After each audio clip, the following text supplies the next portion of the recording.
apartamento, eu já tinha casa de morada. Comprei o primeiro apartamento aqui em Cobração. Vocês pensam na minha alegria, mas vocês pensam na incomodação que aquele apartamento trouxe para a minha vida. Ainda bem que eu não levei nem 15 anos para descobrir isso. Daí já tinha 2 apartamentos, e outra casa de praia, tudo. E um dia eu e a minha esposa se reunimos. Nossos filhos precisam, está na hora que eles estão mais precisando. Eles estavam querendo tocar a vida deles. Passei tudo.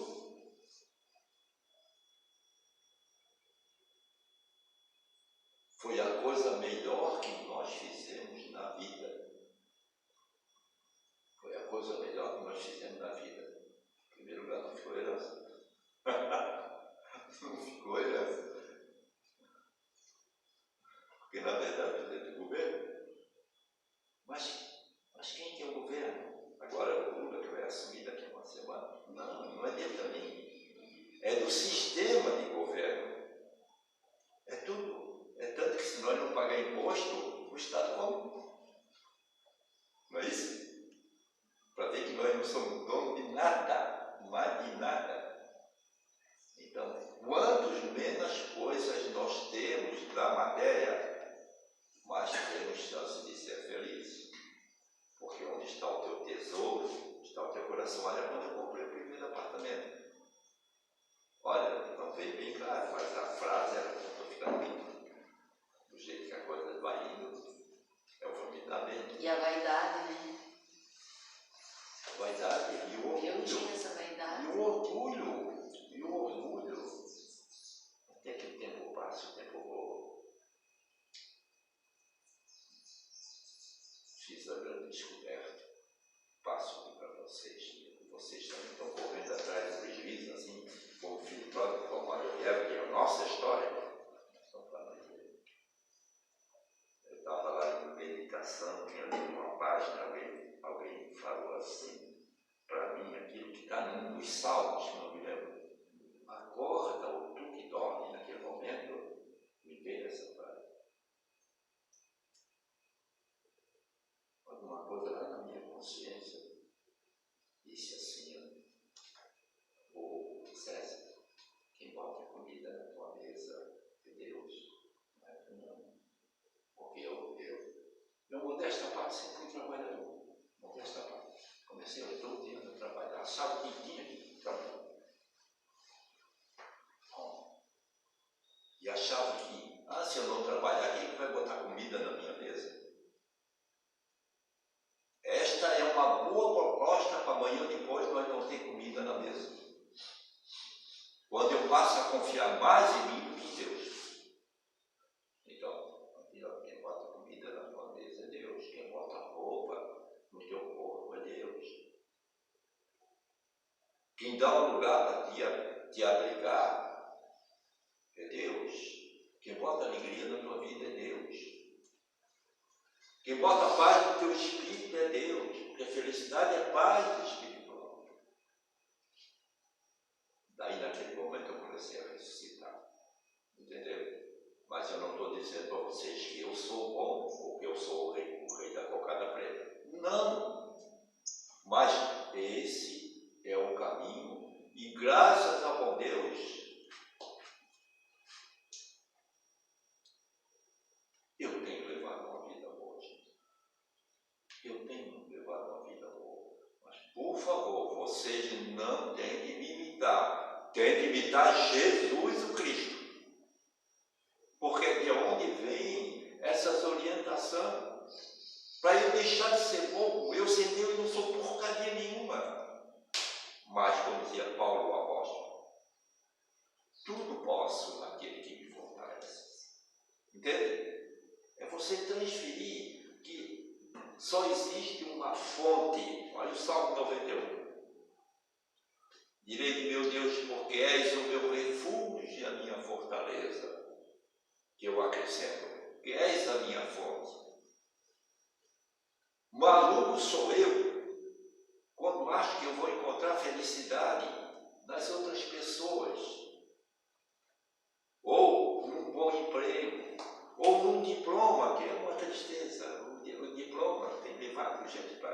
inferno não é um lugar que se vai. É loucura. O cara consegue um diploma, já começa a olhar todo mundo de cima para baixo, né? Ignorando para baixo.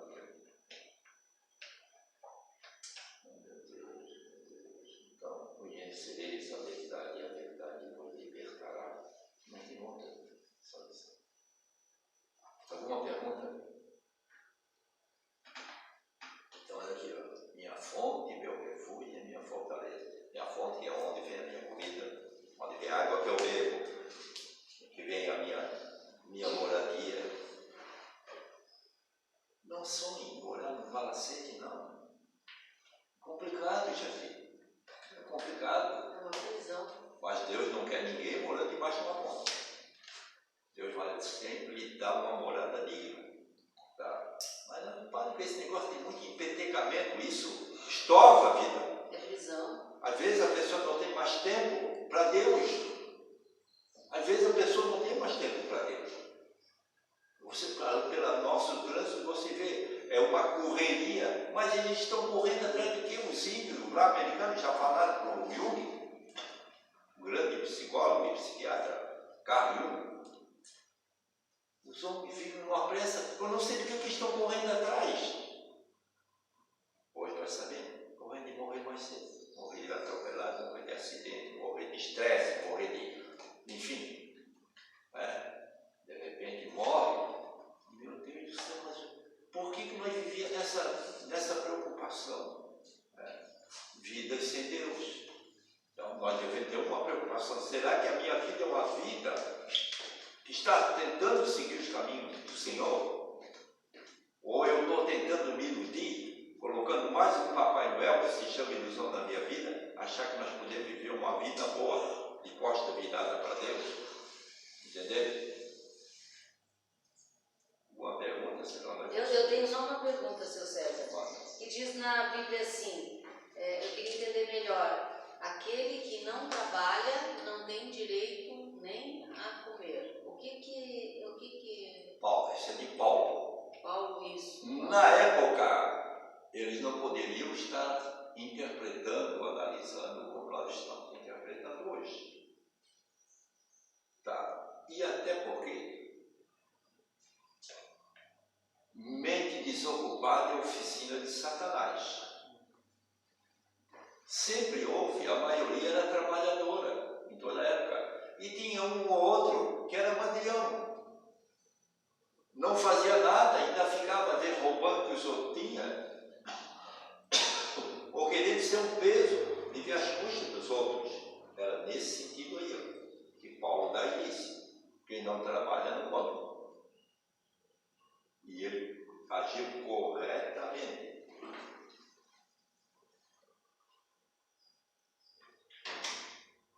Hoje nós já temos falado aqui a questão do trabalho e do capital. A maioria de nós trabalha para ganhar dinheiro. Quando nós trabalhar para ganhar dinheiro, nós estamos ferrados.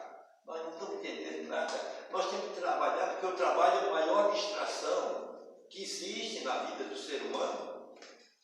Mente desocupada é a oficina de Satanás. Então o cara não tem mais nada para fazer. Mas dona de casa, então, só porque as mulheres trabalham na prisão. Agora na limpeza do Natal vai para cumprir. O senhor só comeu. Meu Deus do céu. Não, eu procuro lá em casa minha esposa. É difícil ela enxugar a louça. E muitas vezes, se eu não lavo a louça também, é porque ela sempre fala, o serviço da mulher sempre mais aperfeiçoado.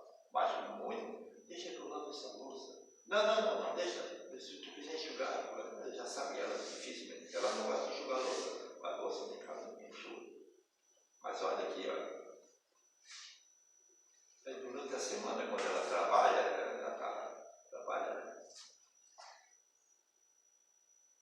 para sustentar o quadro do marido. Não, Deus é que me sustenta. Mas ela também é instrumento.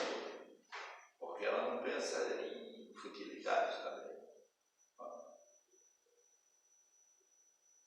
Eu queria falar dele. Do Natal, da limpeza da casa, o senhor estava estava falando. Foi o que eu Deus peguei. o livre. Quem não come não tem direito a... A questão é essa aí. Então, eu vejo até na minha esposa, ela chega do serviço, toma um banho interno, depois, daqui a pouco vai descansar um pouquinho, vai tomar um café, porque ela em casa toda a vida, desde que eu casei, quem faz o café sou eu, quem bota a mesa do café sempre fui eu. Porque eu sempre levantei mais cedo. Já na primeira esposa, 37 anos de casado. Agora essa vai fazer 20 anos. Ainda morro nisso. Esse cabelo cai de novo. Eu tenho mania com sogra, porque toda a vida está com uma sogra nova. As outras duas já morreram agora. Bom, brincadeira, cara. Então,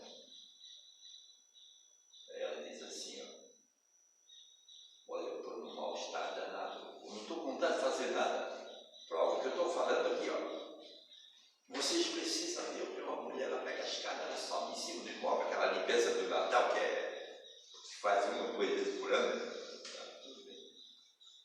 Daí eu fico pensando assim, meu Deus do céu, quando ela levanta com essa disposição, ela não tem tempo nem de ver, ela diz que eu estou com uma nóia, que é uma malandragem, uma coisa assim, não está vontade. Quando isso bate na gente, eu muitas vezes já chego até a dizer assim, eu estou com tanta preguiça que estou passando mal até para respirar. Até para me manter vivo. Mas é isso aí, ó. De repente, não, eu já sei o que eu vou fazer, eu já sei o segredo. Eu vou lá para o meu pomar, que não é de meu, não tem nada, é do condomínio. É a ferramenta do lado. Não acata de nada, tem força de tudo quanto é tipo lá. Só não tem material, né? Porque não tem eletricidade. Ainda bem que não tem, senão ficava muita moleza. Então, eu vou para lá. Acabou a noia. Acabou aquele momento de não ter nada. Aí, quando chega aqui, ô, seu Zé, mas eu trabalho aí. Eu digo, não, eu não trabalho, eu me distraio. Ô, mas se eu ganho alguma coisa do condomínio, pai? Não, quem devia pagar para o condomínio sou eu. Onde é que já viu um condomínio que tem um lugar que eu posso roçar, capinar e, enfim, onde é que tem um... É difícil encontrar um condomínio assim. Aqui nós temos, e é onde eu moro.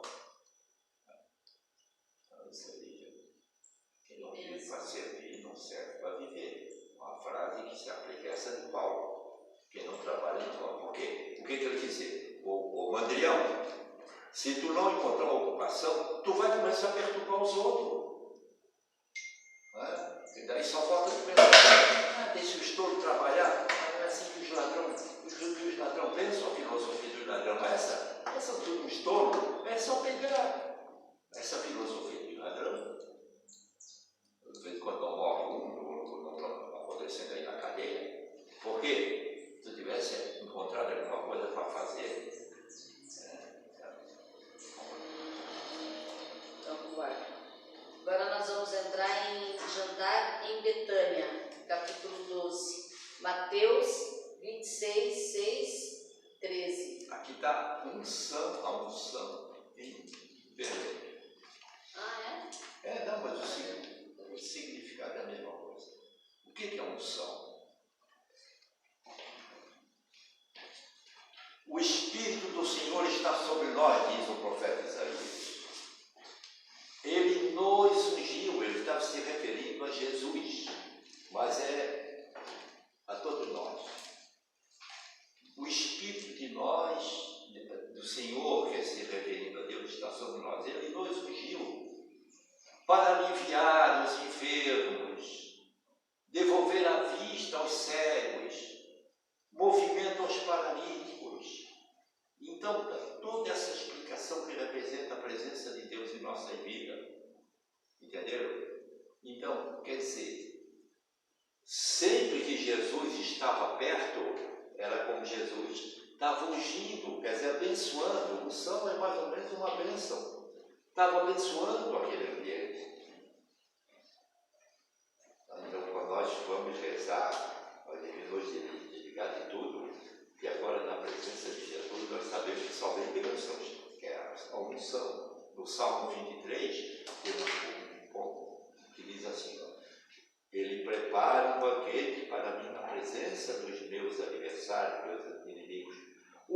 unge com óleo a minha cabeça. Que na época do rei Davi, o profeta Samuel pegou óleo de oliva. Naquele tempo não tinha vidro, não tinha garrafa PET, nem louça. Tinha louça de barro, de cerâmica. E eles usavam o chifre dos bois assim, como uma cuia. Então, aparecem algumas figuras que tinha na época que eu era luterano, protestante. O profeta Samuel ungindo o rei Davi.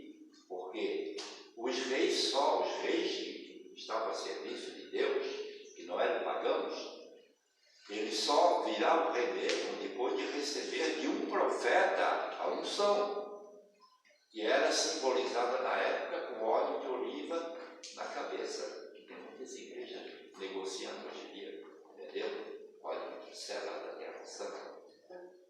Óleo de terra. Eles estão totalmente errados. Não. Então, porque o nível de entendimento daqueles que vão lá na presença de Deus é aquele. Só que corre muito dinheiro. E onde tem muito dinheiro é igual a herança boa. O problema é só o dinheiro. Se não fosse, estava tudo certo. Não, o problema é o padrão do dinheiro. O homem, depois de ter ido para o inferno, entre parênteses, se não fosse esse maldito dinheiro, dinheiro maldito, não, maldito é tu, cara.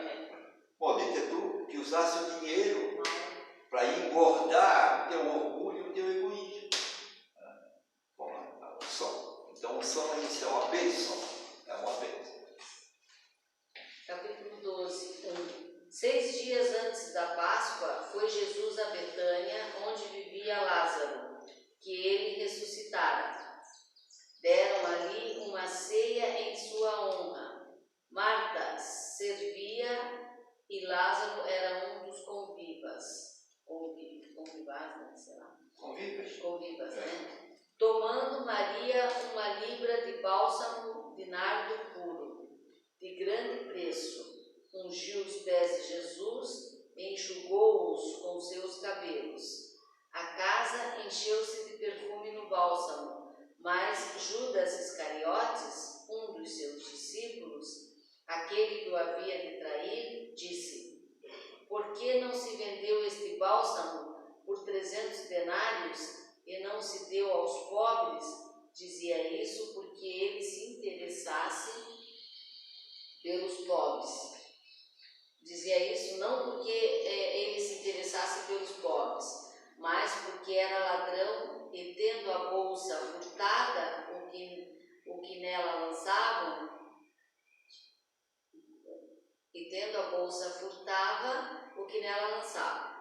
Jesus disse: deixai-a. Ela guardou este perfume para o dia da minha sepultura. Pois sempre tereis convosco os pobres, mas a mim nem sempre tereis. Nem sempre me tereis. E também na casa que eles estavam, que também era outro Judas o curtidor. Quando entrou Maria e foi lá e derramou, ela não era uma das convivas ou convidadas. Ela entrou porque viu Jesus ali, Jesus tinha afastado 7 espíritos dela. Foi lá e derramou aquilo ali, né? Já o dono da casa e os que estavam ali, perderam a fé. Se ele fosse um profeta, ele vê que se é uma mulher de uma vida, ela é uma mulher da vida, né, como se diz. Então, não sabia eles que Jesus estava lendo o pensamento deles. Para Jesus não escapava nada. E aí Jesus depois, vamos ver se até passa aqui. Né? Eu acho que sim. Não está aqui.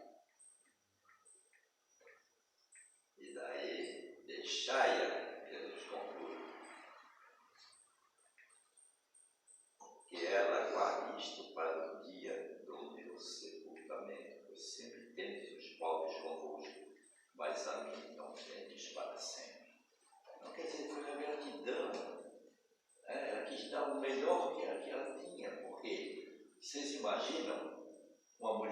possessa de 7 espíritos. E ali ainda não existia a ideia do diabo. O diabo veio mais tarde, foi uma invenção das 3 igrejas. Tá? Então era chamado de endemoniado. E já na época de Sócrates, quase 500 anos antes de Jesus, na Grécia, que foi um dos maiores filósofos, né? Ele, em vez de dizer os espíritos, ele dizia os demônios. Então, depois as igrejas que interpretaram o demônio como sendo sempre do próprio Satanás, não tem nada a ver